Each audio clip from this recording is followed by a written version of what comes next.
supported by the Supreme Court of the United States, that believed one candidate would be successful had another candidate stayed in the race. And by the way, when Jesse Jackson ran in '84 and '88, he had the South Carolina primary moved up from way at the back of all of the 50 state primaries. Joe Biden didn't do well in South Carolina, didn't do well in New Hampshire. Black folks saved him in South Carolina. He committed to putting Ketanji Brown Jackson on the Supreme Court and asking an African American woman to serve as his vice presidential nominee. The same state of South Carolina that Jesse moved elevated Barack Obama's campaign in 2008. So politics determined the Democratic primary process that allowed African Americans to make progress in this process. That matters. What Project 2025 does is it essentially goes after Brown versus the Board of Education.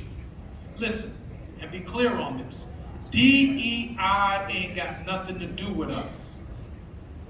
That's white women, that's Asian women, that's anybody almost other than us as black men. Our history has not been DEI. Our history has been about our fair share.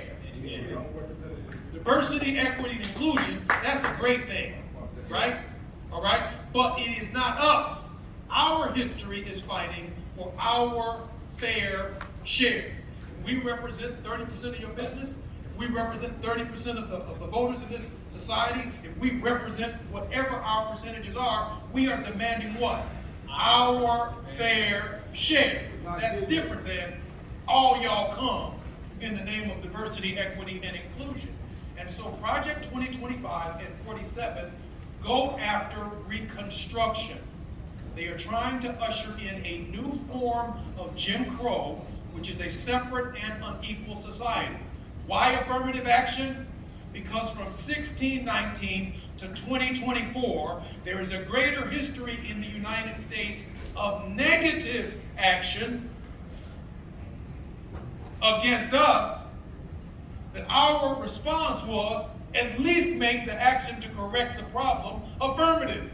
I'm gonna say that again. Speak on it. The action is so negative against us, I went through the history from 1619 to the present, that the conservative remedy has been affirmative action.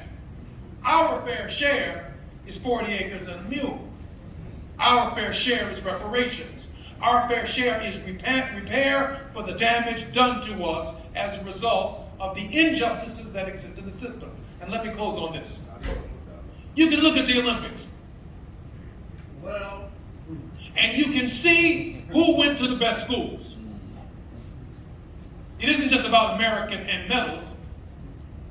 It's where they had floor gymnastics that Simone Biles was able to progress. That wasn't at Dunbar High School here in the city of Chicago. It wasn't at Kennedy King College. When the Negro wins in the 100-meter dash, you know he went to a school that had a track. You better come on through with it. You better tell these. You better say it. Why ain't none of you Negroes winning in diving? We ain't got no pool. Ain't got no pool. Yeah. Don't even get in the water. I was wondering where the extra brother was coming from. There, walking around. So wherever there's a public high school that has a pool, those students have a chance to get to the Olympics.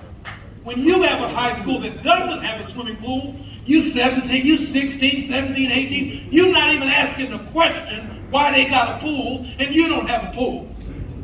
But it shows up in the Olympics.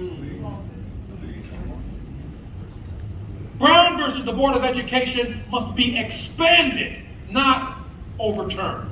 That's what's at stake in this election, and that's what 2025 and 2047 seek to overturn. Thank you, Brother Rufus.